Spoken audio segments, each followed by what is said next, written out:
Commandcentre is where we tell you the ongoing successes on the war against terror. It will give you a panorama.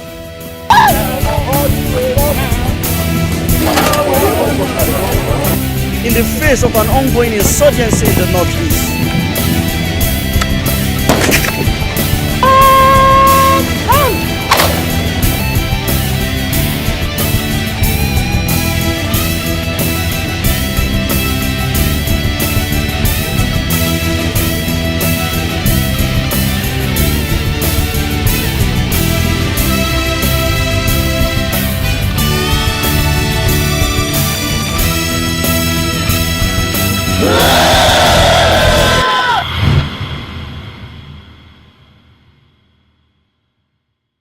Good day. You are welcome to the program Commandcentre. Live from the Silverbird Television Abuja News Studio, we'll bring you an up-to-date information on the war against terror. My name is Amadin Uyi and I am your host on this program. The Southeast tensions continue to capture headlines around the country. Following the recent clashes between members of the indigenous people of Biafra, IPOB, and the Nigerian military, many have called for quick action from government to prevent the hostilities from degenerating into a full-blown out civil war. The Southeastern governors unanimously agreed to proscribe the activities of the group IPOB. This was followed by the defense headquarters saying that from henceforth it will treat the group and its controversial leader Nnamdi Kanu as terrorists. While this has brought different reactions across the country, today on the show we have a security expert, Kabir Adamu from Beacon Security, who will give us an update on events playing out in the Southeast and profile recommendations. You can join the conversation by liking our Facebook page, STV Command Center, and so also follow us on Twitter at Commandcentre16. Stay tuned.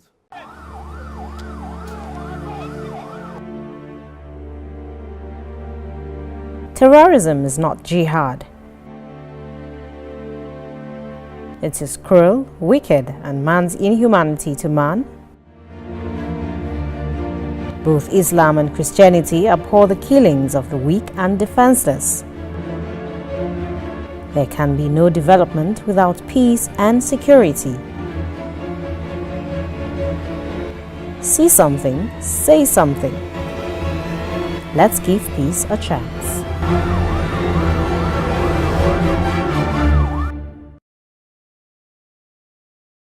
Welcome back.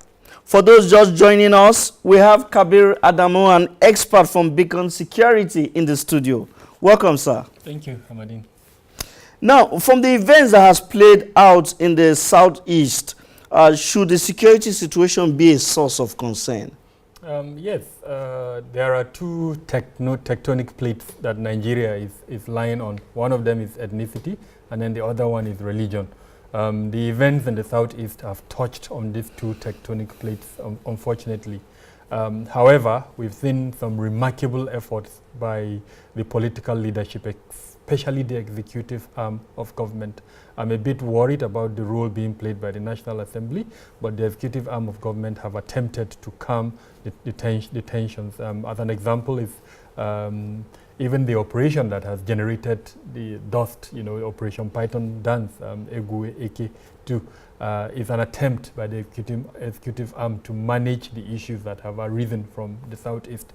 It has propelled a reaction, understandably, because of course there were issues that were lying down before the operation was announced, and of course even before the operation began we saw the reactions, and I think the action by the military, even though it's contestable on whether it was constitutional or not, the proclamation that it had declared IPOB, Indigenous People of Biafra, as a terrorist organization, to an extent, has succeeded in managing the situation. The reactions we saw from other parts of the country too was quite commendable in terms of the effort by the leadership, especially the political, religious, traditional leadership, to manage the possibility of reprisal attacks. Was quite commendable. Having said all of this, I think it's also important to at least talk a bit about the issues that led to those circumstances. The indigenous people of Biafra, the million-dollar question, is their right to self-determination, is it allowable? Is it okay or not? And I think from where I stand, I would say their right to self-determination is a right, and they should have it. But the question is, what method and what strategy are they pursuing in achieving this self-determination? Are those methods and strategies within the laws of the country, Nigeria? Remember, they are bound by the provisions of the Constitution. Now, the method that they undertook, we had a leader in the name of Nnamdi Kanu who came out through different fora on social media, on even modern media, print and electronic, abusing leaders, abusing ethnic groups, making calls that are unacceptable. Then we had his supporters blocking the highway. We had him declaring his own security unit. We had him indicating he has currencies. We had him indicating that he's importing weapons. These are not acceptable in any lawful society. So yes, while their right to self-determination is acceptable, unfortunately the method and strategy with which they adopted was not acceptable.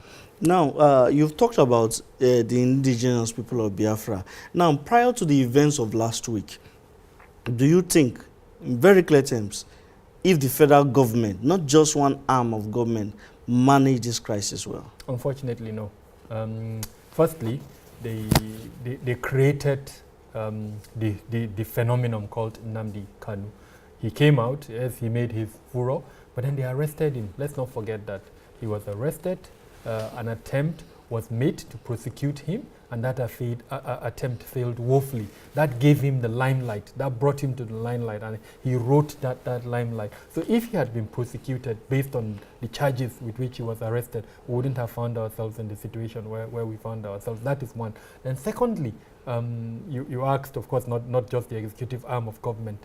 The part of the complaints by the indigenous people of Biafra is that they lack infrastructure and that they are being marginalized. Now, when President Buhari came back from London during his speech, he asked that groups like IPOB should articulate their demands and submit it to the National Assembly and the State Council.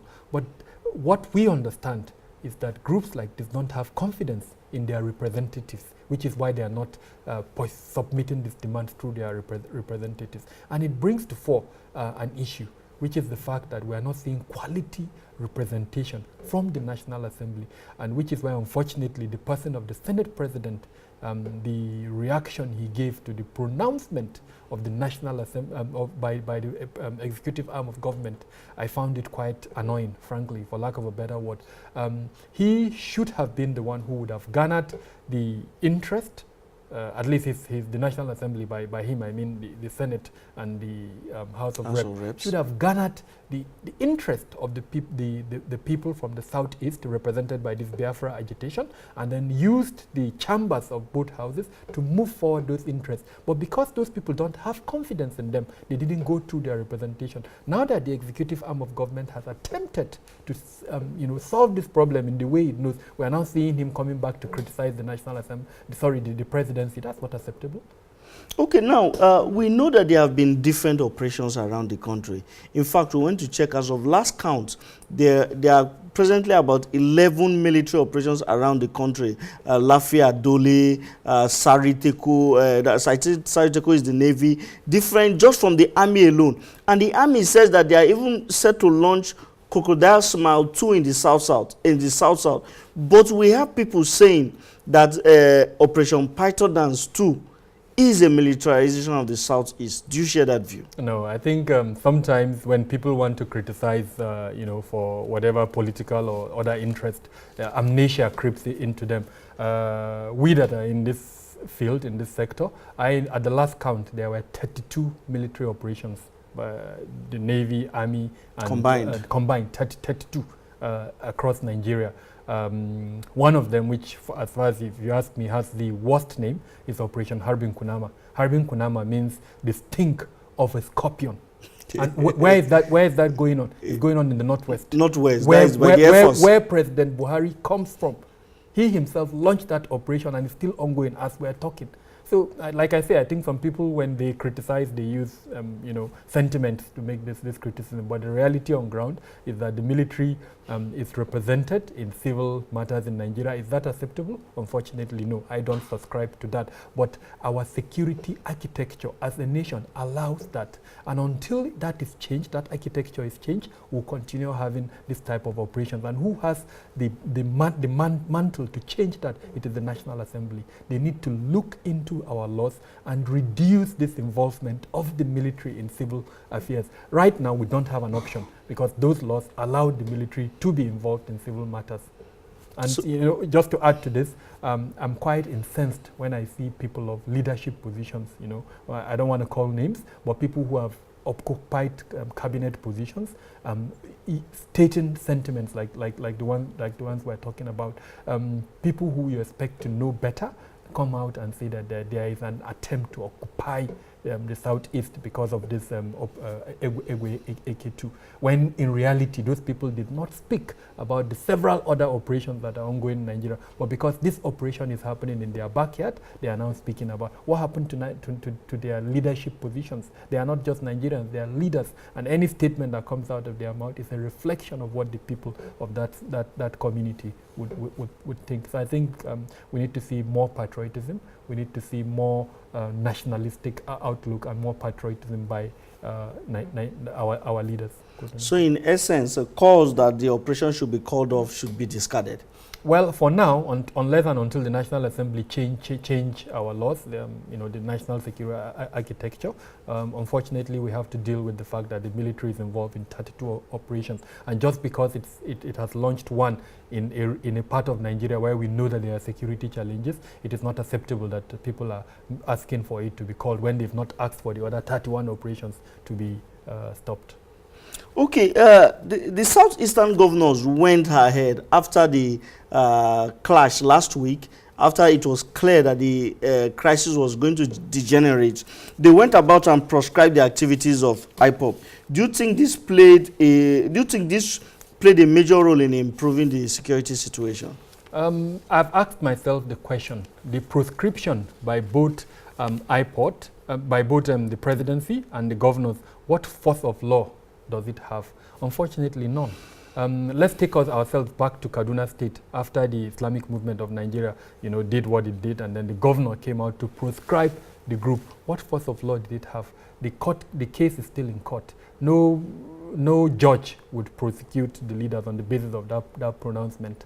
So I think that's a strategic. Yes, for operational reasons, it allows the security forces to use the aspect of maintenance of law and order, especially the executive order by the governors, to maintain the peace as far as that operation is concerned.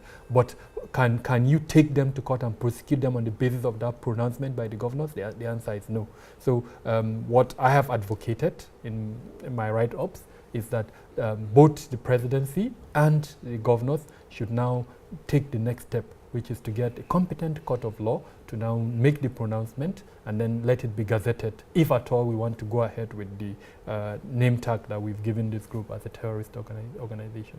But we have seen cases where the federal government makes executive declaration. Can it not stand on this case? No, because for the simple reason that under the Terrorism Prevention Act, Amendment 2013, and of course the 2011, there are clear laid down rules and specifications for declaring an organization, an individual, a terrorist organization, terrorist individual, and that was not followed in this instance. It is only now that I think they're trying to follow those steps. It would require either the IG of police or the Office of the National Security Advisor, or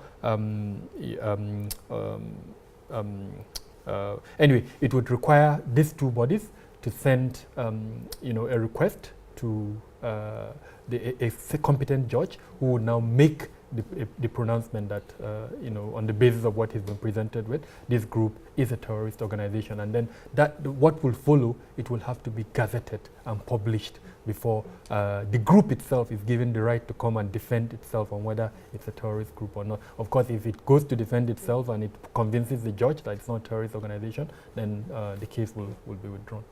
Now, we have seen people say, we know Nnamdi Kanu, the leader of the group, is presently facing litigation from the federal government. Now, can he be arrested on this new issue events are playing out? At the beginning of this discussion, you asked me if the actions or inactions of the government has led to the situation, and I said yes, that's an example. When Nnamdi Kanu was released on bail, certain conditions were given. And as far as I know, he has flouted all the conditions. And why he was not arrested before now beats my imagination. And of course, all the people that have stood, on shorty for him, they too, to an extent will be implicated. And we know some of them have issued statements that, are sentimental and that runs against the fact that they stood shorty for him when he was released on bail. So the inactions and the actions of the government, unfortunately, have led to it, and it's still happening, because by now he should have been arrested or declared, whatever the legal consequences for jumping bail and for flouting the bail conditions that he was given. Finally, you have monitored these events before now. Even you're on top of security situations around the country. What will you recommend? Which action will you recommend that the government take to quench this fire that is threatening us once and for all? Okay. Firstly, I'm happy you used the word government. Like I have indicated in our discussion, I believe the National Assembly has a critical role to play in this. There are representatives both at the House of Rep level and the Senate level from that locality. What are they doing to engage their people and to hear from them their complaints? Nnamdi Kanu has laid down certain complaints. Some of them are logical. As an example, he's mentioned issues around infrastructure, around unemployment, around the fact that marginalization. Some of them can be handled at the state level, some of them can be handled at the federal level. So I believe, irrespective of the manner with which he's portraying that, those issues need to be looked at critically, because whether it's IPOB or not, the same issues that have led to the rise of Boko Haram are the issues that are bringing up IPOB. And of course, there are several groups like that across Nigeria. So we need to look critically at governance. Is governance representative? Is it meeting the yearnings of the Nigerian people? Right now, the answer is no. That's the first step. The second step is the rule of law. We must ensure that there is rule of law. If somebody is breaking the law, we shouldn't use ethnic or political reasons to allow him to continue. I am not an advocate of two wrongs would make a right, especially the executive arm of government. They should avoid the temptation of carrying out actions that are against our constitution. They should follow the provisions of our constitution in handling this matter. And then lastly, we should make sure that anywhere someone, a member of any arm of the institutions in government is, that is corrected. And what that would do, it would help build confidence within the Nigerian people. Right now, people see some members of certain arms of government as playing the ethnic and religious role, and that is that's not helpful to both the Buhari-led administration and then to our national polity. Thank you very much, sir. My pleasure, Amadin. It was a pleasure to have Kabir Adamu in the studio. Kabir is the Chief Executive of Beacon Security, and is one of our in-house friends. This is the much we can take on today's program. You can send us your questions and comments via our Facebook page, STV Command Center, and also like our Twitter handle at Commandcentre16. We'll be glad to keep the conversation going. I remain Amadin Uyi, your amiable host. Do have a wonderful week.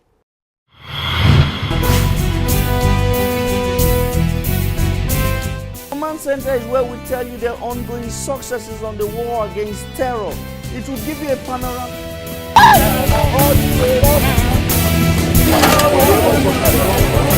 In the face of an ongoing insurgency in the northeast.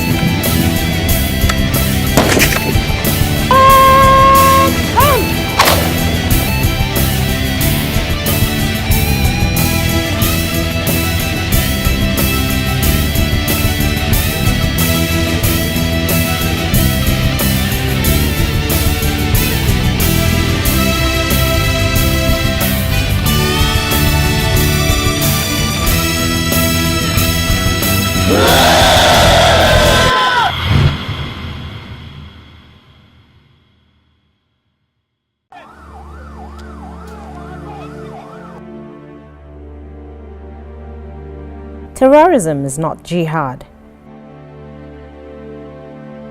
It is cruel, wicked, and man's inhumanity to man.